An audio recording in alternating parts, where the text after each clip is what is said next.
Bonjour à tous, dans cette vidéo, nous allons parler des modificateurs d'accès.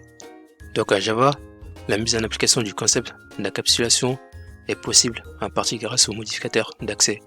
En effet, il nous permet de définir la visibilité, la portabilité et l'intégrité des données traitées. La meilleure façon de comprendre, c'est de faire des exemples. Donc nous allons créer deux packages.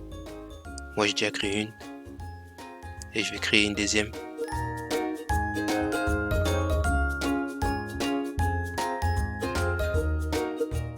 Dans le package 1, je vais créer une classe qui sera accès 1. Et dans le deuxième package, je vais aussi créer une classe qui sera accès 2. L'accès 1 va agir comme une horloge, donc il va avoir des données comme les heures, les minutes. Mais ces informations sont pratiquement inutiles si vous ne pouvez les partager entre d'autres fichiers. Donc les modificateurs d'accès vont nous permettre l'accès de nos données à d'autres fichiers. Donc dans accès 1, nous allons créer deux variables qui sera int heure égale 3 et int minute égale 47 par exemple. En Java, il existe 4 niveaux d'accès appelés default, public, private et protected.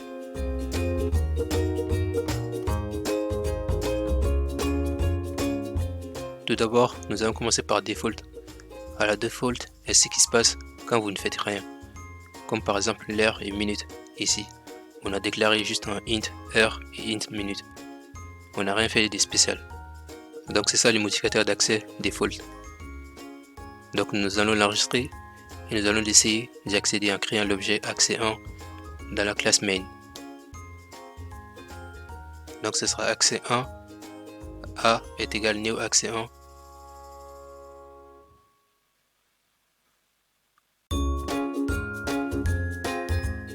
Et si on fait a point, et comme on peut le voir, nous pouvons bien accéder à nos variables.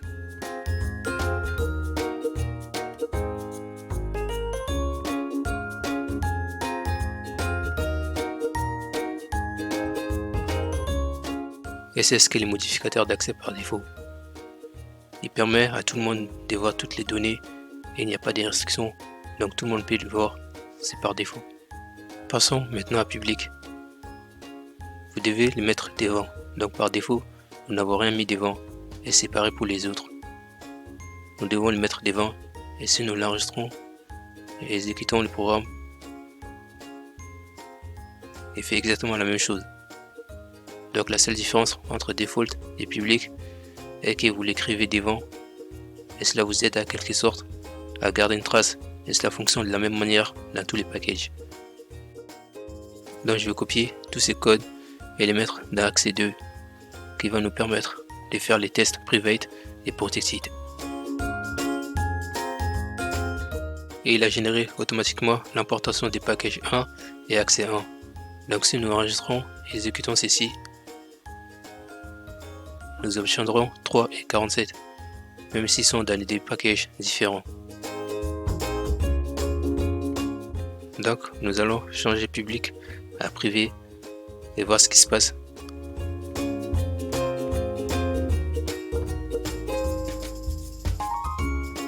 Et dès que nous l'avons fait, nous avons eu des erreurs dans les fichiers parce qu'ils n'ont plus accès. Nous avons changé l'accès des publics que tout le monde pouvait le voir à un accès privé uniquement. Donc dans le main, si j'ai fait a point, nous ne voyons plus nos variables. C'est ce qui est privé fait. Donc pour accès, il faut créer un getter et setters par exemple. Donc je retourne à accès 1, là je viens ici, je vais créer un getter de l'heure par exemple.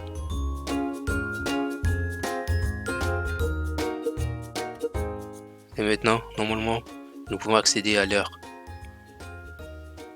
Donc si je fais a point et maintenant je fais get heure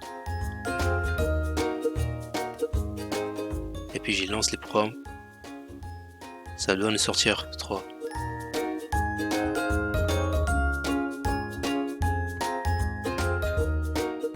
Maintenant si je fais protected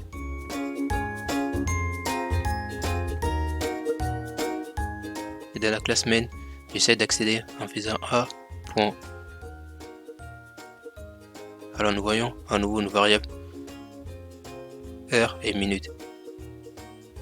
Et si on lance notre programme, nous obtenons toujours les minutes et les heures.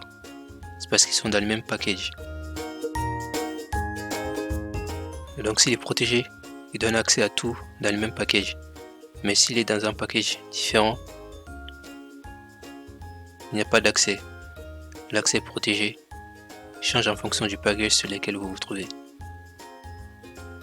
C'était tout pour le modificateur d'accès. J'espère que vous avez compris à peu près. Allez, je vous dis à la prochaine.